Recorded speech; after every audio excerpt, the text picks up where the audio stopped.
G'day, welcome back. This is the next video in my series on World Chess Championship blunders, and we finally got through the Kasparov-Karpov matches, and we get to the Kasparov versus Short match in 1993. Now, there's quite a story behind this match, of course, because it's a breakaway from FIDE, because I guess they couldn't get the financial deal they wanted. So if we just go and look at the Wikipedia page, you can see it proceeded with the normal process of interzonals and so on, and Short obviously qualified in the end, and then Kasparov and Short then agreed to have the match under the auspices of the PCA. So let's just go through that lead up interzonal tournament. There's some interesting names popping up. It's like the next generation's coming through, so I think it's a really important sort of period, right? We've got Gelfand, we'll see him again later. He never became world champion in the end. Obviously, Vichy, and then there, Ivanchuk, right? So a few interesting players coming to the fore.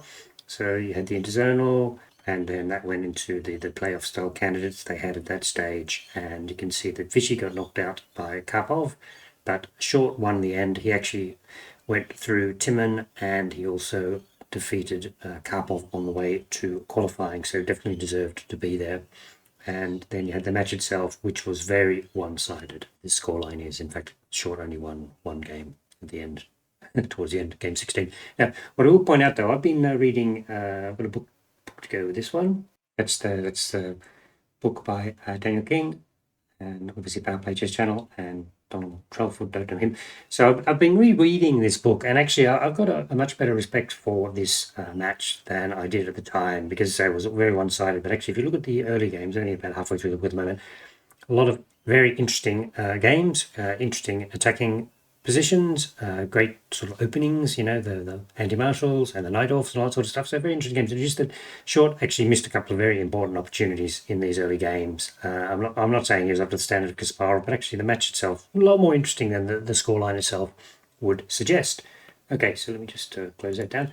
So anyway, now here we go. I'm actually, because I'm reading the book, I'm probably going to revisit some of the games later on. But basically, you can see the top right chart there. There's quite a few blunders, a mixture of blunders by Short and also by Kasparov. And what we're going to be looking at today is, I think I picked out 5 games. Just look at my list. Yes, so we'll look at games 1, which is interesting, sort of the blunder, but also the end of the game, because it is where Short had survived the storm and then lost on time. Game 8 is a very famous game. A few big blunders in that. Game 9, endgame blunder at game 10, and game 16, which is the one which Kasparov lost. So, and the only one he lost, and that's what we'll be looking at today. Okay, let's get cracking. Got the analysis screen up there already. Let's move to game number 1. Now, if you have a look at the board position there, quite a wild position. Kasparov has been attacking, and he's well on top. This position is around about +2 or 3 according to the engines. Just have a look at the position. It's a fairly subtle blunder here. It's not an outstanding blunder, which is clearly wrong. So what Kasparov played was bishop to f6, but what he should have played was h takes g4. So let's have a look at what h takes g4 gives Kasparov in this position. I just point out the bottom right chart there. You can see that actually Kasparov has +3, threw it all away. Short then blundered and then came back. So this has got it's obviously quite a complicated position. To call them blunders is probably a bit unfair to the players. So a typical position is I've highlighted the penetration on the e7 square is very risky, and it's black's difficult to defend that, because otherwise the bishop's going to go to f6 and there'll be threats down here, and maybe the queen will move itself over and come down there, right? So what happens is black can't really hold the e7 square. Let's do a sample line where actually the bishop moves out of the way straight away. Rook penetration, queen moves back. Now this weak square must be protected.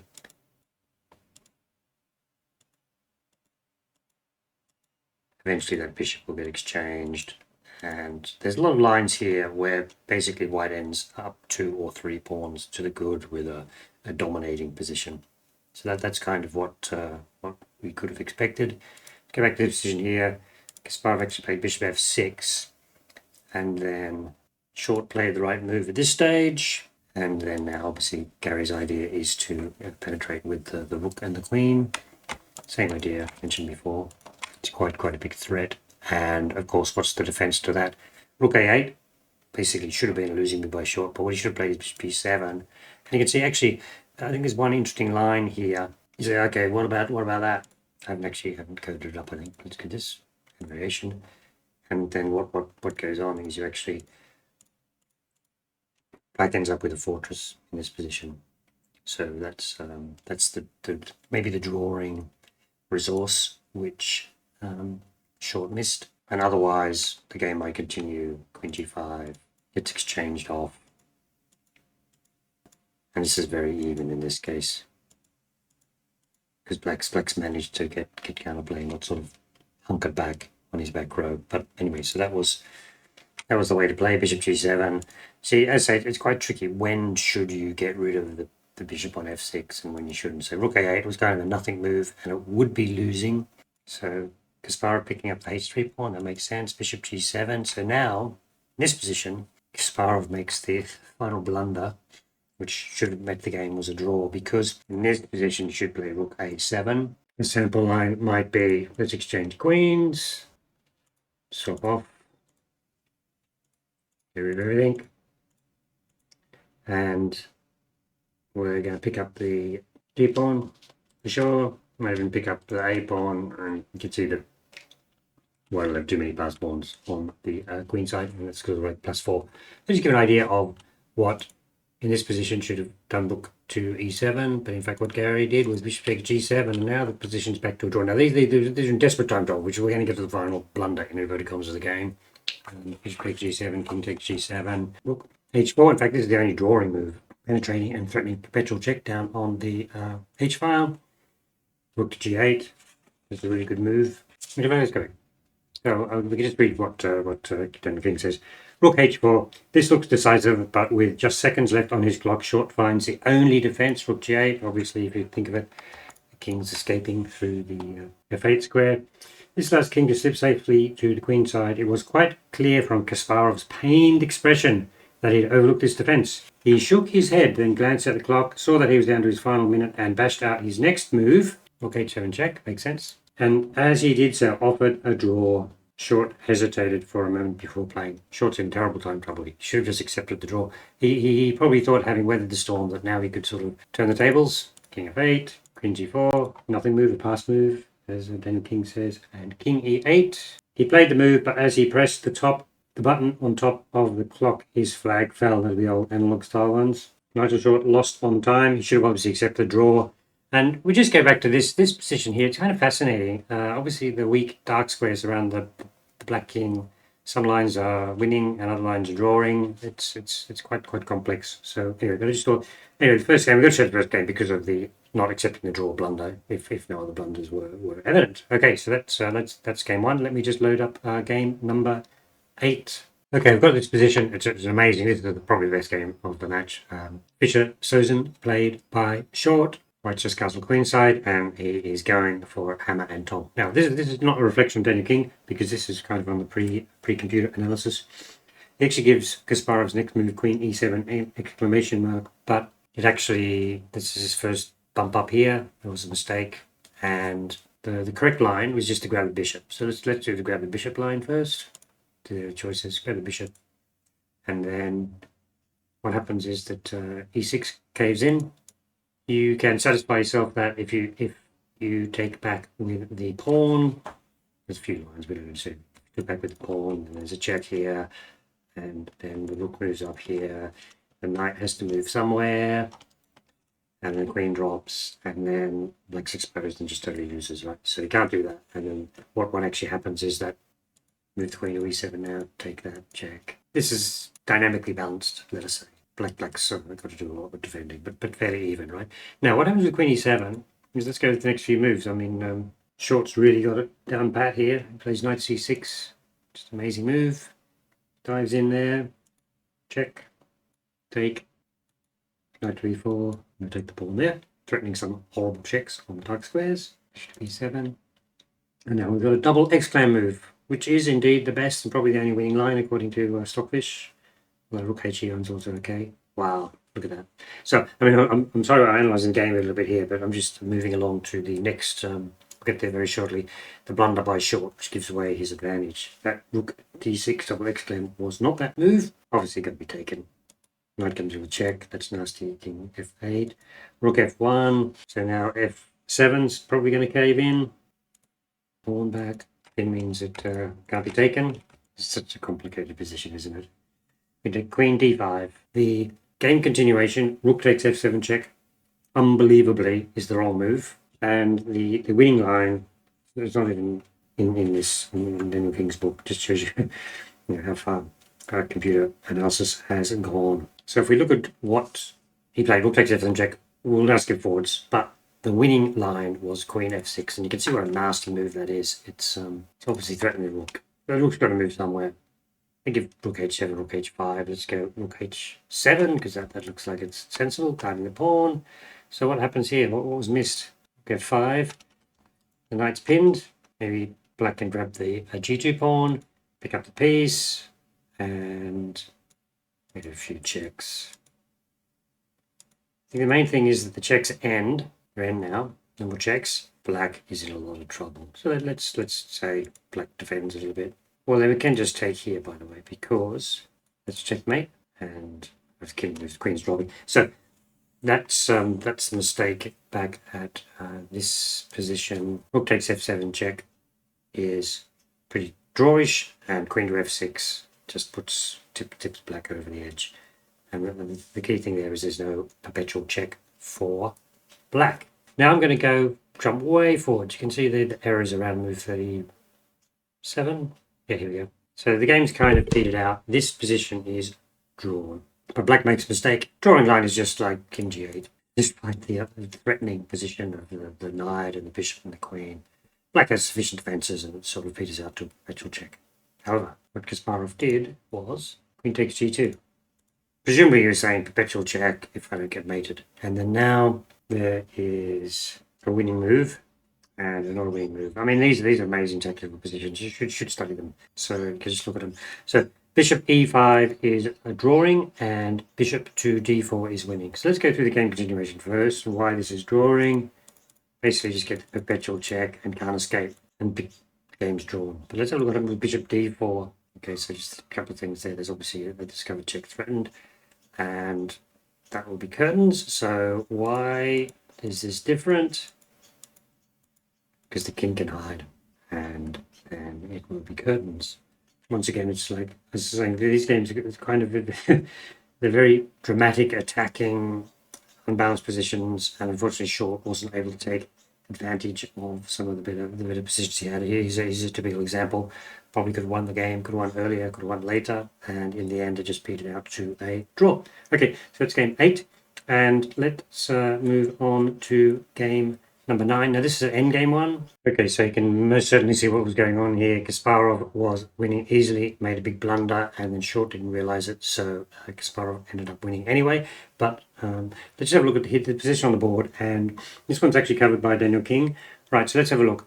e4 was played, and then he says, an appalling error, rook a3, still wins if white is careful. e.g., let's go through the line. Rook a3, variation, king f5, and so check now, king e5, king e3, and that is fine.